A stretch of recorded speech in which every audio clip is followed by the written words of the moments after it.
Okay, possibly gonna have to do some more cutting in this particular bit of raw footage, because it's still damn long. Unless, of course, I can find a way to fast forward for over 2.5 minutes in this clip, and based on the cutscene, we have a fight on our way right at the start. Dear God, I certainly picked quite a time to cut things off in the previous clip.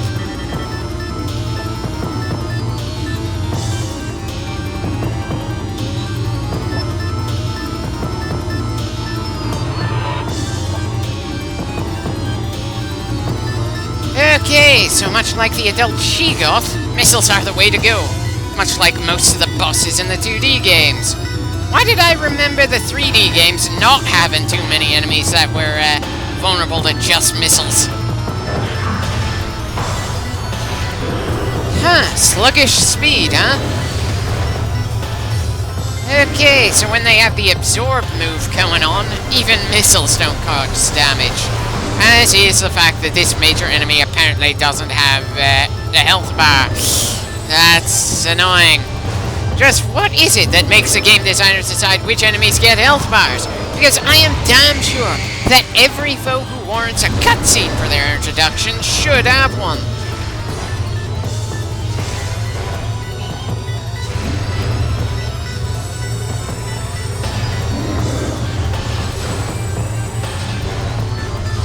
Is he just going to stand there and block everything to eat up a non-existent clock? He is a goddamn boss that started to attack us while we're injured. We should be worried about staying alive, not frustrated at the way he stalls out letting us cause damage for the sake of making this fight last a little longer.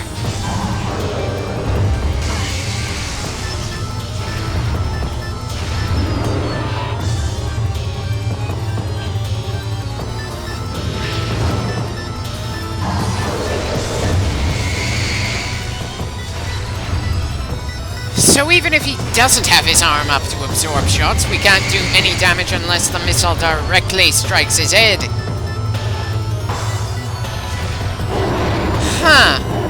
Even with the annoying little slowdown tactics, that didn't take long at all. Wow. That is such a drop in difficulty from that rock golem earlier on. Well, we're able to leave the room now, not that I was all that tempted to leave while the big guy was here. And apparently we don't get any health or missiles in compensation for dealing with that monster. Quite an odd set of decisions, really. About as odd as the action music cueing just after we beat the boss.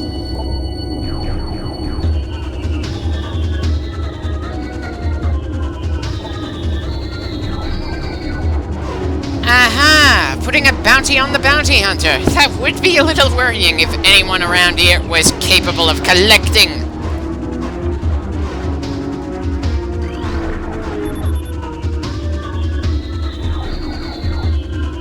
Not sure how serious security level Tau could be. Hell, all I can think of when I see the word Tau spelled like that is the faction from Warhammer 40k.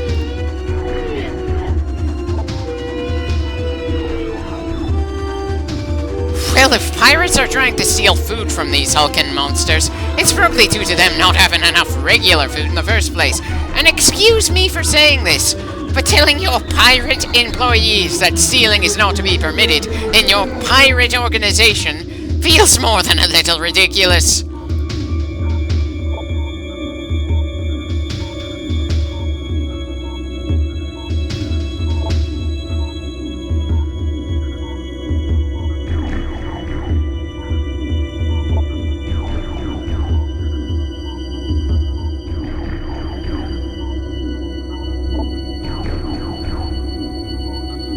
Wait, their science team stopped going in that direction after only 4 casualties?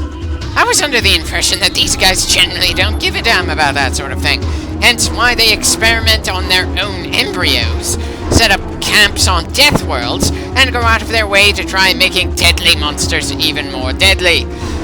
Do I just have too much of a negative impression of the group of bastards that killed Samus's parents when she was a child? Yeesh! As a side note, I can't help chuckling that the bit of data of them stealing cannons from the Marines is the only time so far we've actually heard of the pirates doing something that could be considered piracy.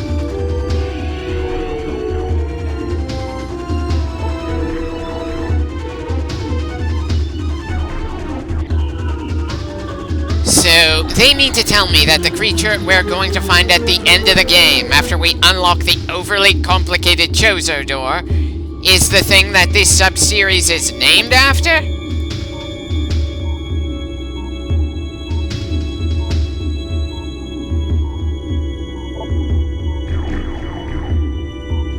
If you describe a monster as psychotic, then it's probably not the amazing specimen you want to replicate.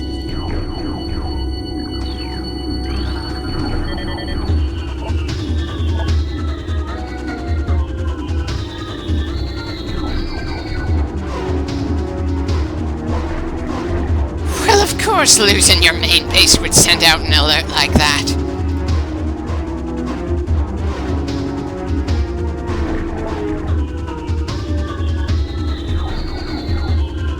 The armor was made by the Chozo, and dear God, it is not as awesome as it probably should be, since it keeps reverting to less powerful states between adventures. And good God, the way we lost a decent amount of upgrades back on the station in this game still feels like bullshit to me this many clips in.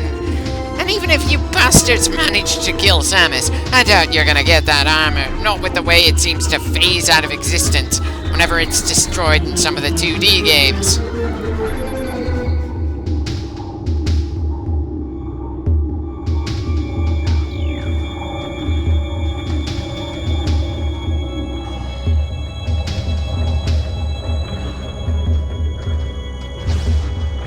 Okay, what just shot at me?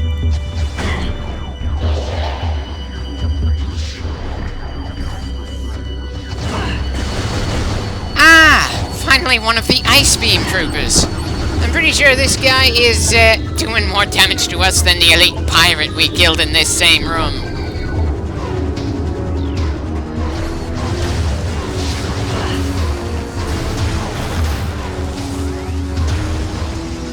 Okay, so a charged freeze shot freezes the guy who's supposedly using a freeze gun himself. I'm kinda disappointed we aren't at risk of being frozen by these bastards. But then considering just how long this bit of raw footage is, it's probably a good thing that the game has those little bits of mercy. Giving us especially difficult enemies when the save points are this damn spread out would be downright sadistic. Hell, I'm finally starting to worry we might get killed through sheer attrition. And I'm certainly not in the mood to go through all of this over again, even if it wasn't particularly difficult while doing it.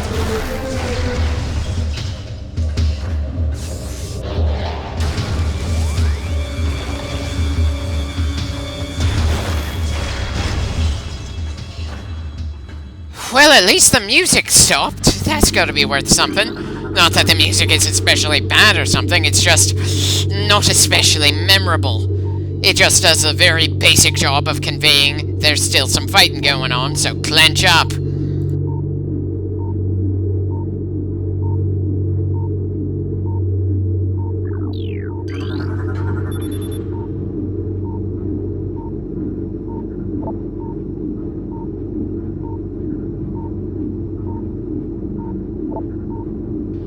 Indeed she can! I wonder how long it took for you guys to figure that particular horror out.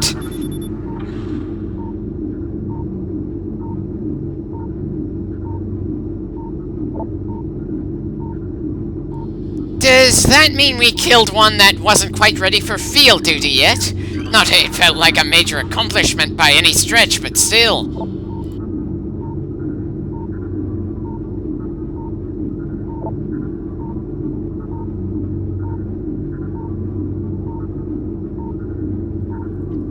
So they acknowledge that their phase-on bullshittery could likely bite them in the ass. I'd ask why they're even taking that risk if they know it's a possibility, but then part of their whole shtick is that they're crazy enough to try to go for galactic dominance for the sheer sake of galactic dominance. And while I'm at it, if they know that the morph ball is how we're making so much progress, then why did they leave so many devices that can be operated when we shift into morph ball mode? We have explicitly gone to places built and designed by the space pirates, not the Jozo, and found plenty of morph-ball-friendly devices. I know why that's the case in gameplay terms, but in universe, it's one of those things that feels a bit silly even if you take the idea that most technology is based on Jozo tech and roll with that. It's not quite as silly as just about everything trying to pick a fight with Samus on every planet she goes to, but still.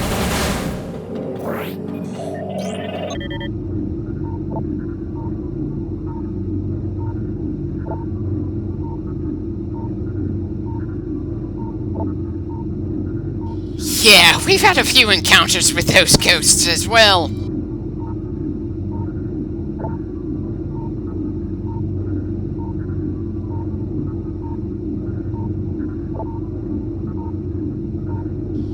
Kind of wish we got to see the pirates trying and failing to fight against those ghosts.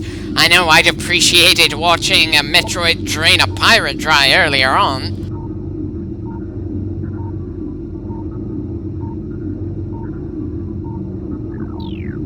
Bold words, but I somehow doubt your troops have the ability to kill the dead.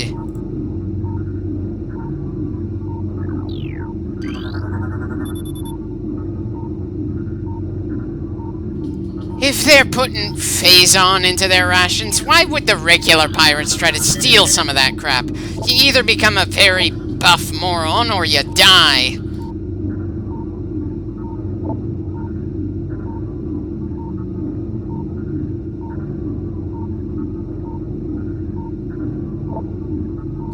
Wait, this thing that's waiting for us in the asteroid crater used to be in this very facility?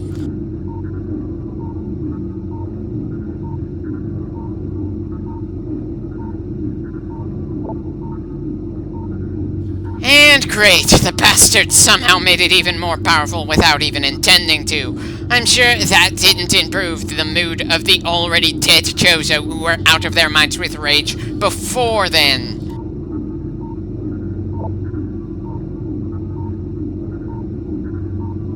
Right, they aren't scared, they're just going, how do we make something similar to make our own troops and monsters more effective? I swear, the pirates are flirting with accidentally sending their own organization into extinction. Yet, oddly enough, I do have more respect for the space pirates in Metroid than Cerberus from the Mass Effect series.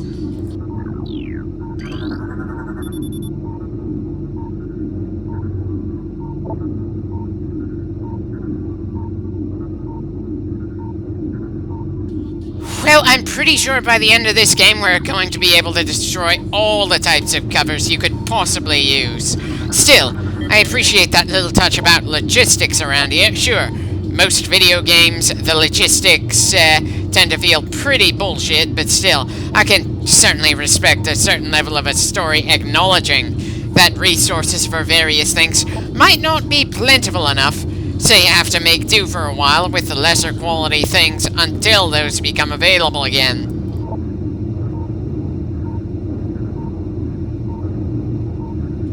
Right, of course you'll just destroy anything you can't figure out how to use, because you only care about brute forcing your way through science instead of actually learning about the world around you.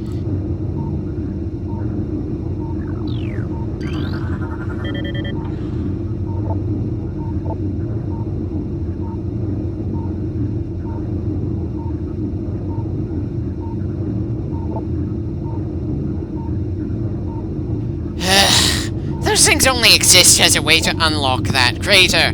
I somehow doubt you'd be able to get them to power more powerful guns than you currently have or something.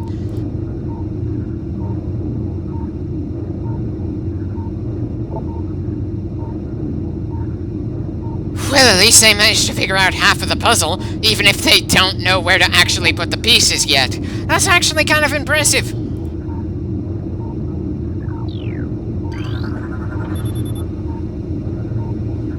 Right, of course the Phazon has infected various bits of fungus, because it has to be one of those substances that infects absolutely everything it comes across.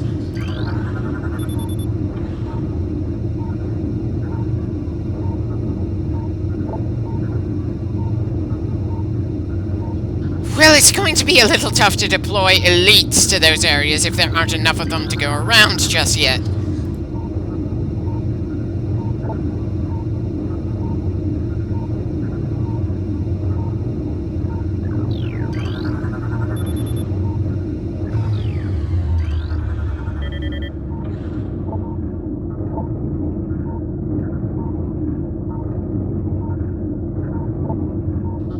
Mind giving us a hint of just how large this thing has become here? Because part of me wants to assume it's gotten to kaiju proportions, and that might be more than what this game engine can handle in terms of size. At the very least, from what little I can gather from the descriptions, it's not gonna look anything like any of the Metroids we've come across before now in any of the games. Understandable that they didn't want to just throw in one of the Metroid forms introduced in the second Metroid in their first 3D game, like the Omega, and wanted something more original looking, but still.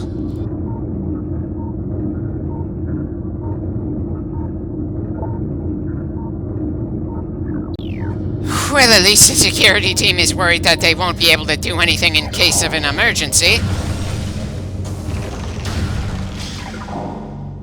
Think I'll end this clip once we get to the next door for the sheer sake of giving myself a bit of a breather for now. Sorry, it's gonna be another abrupt ending.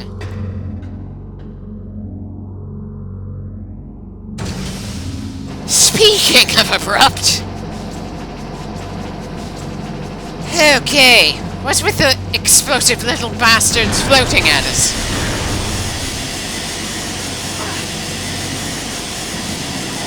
You've got to be kidding me.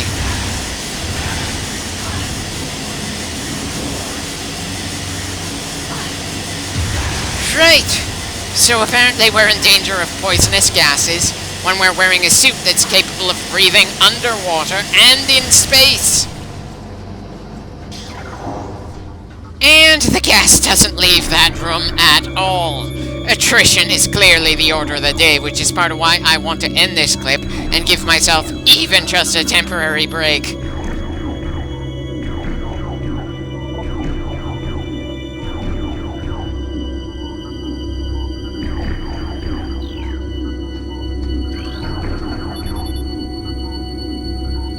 Well, of course it is. And of course, we have more action music in the background. So they're becoming more aggressive, so you give them more of the aggression-increasing substance. Absolutely brilliant, sir.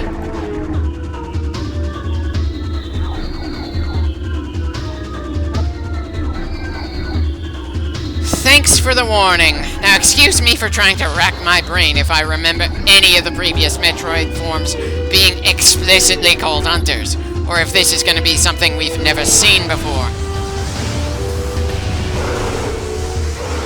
Brilliant.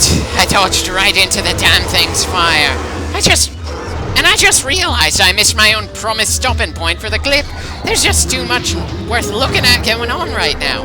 But I've got to stop sometime.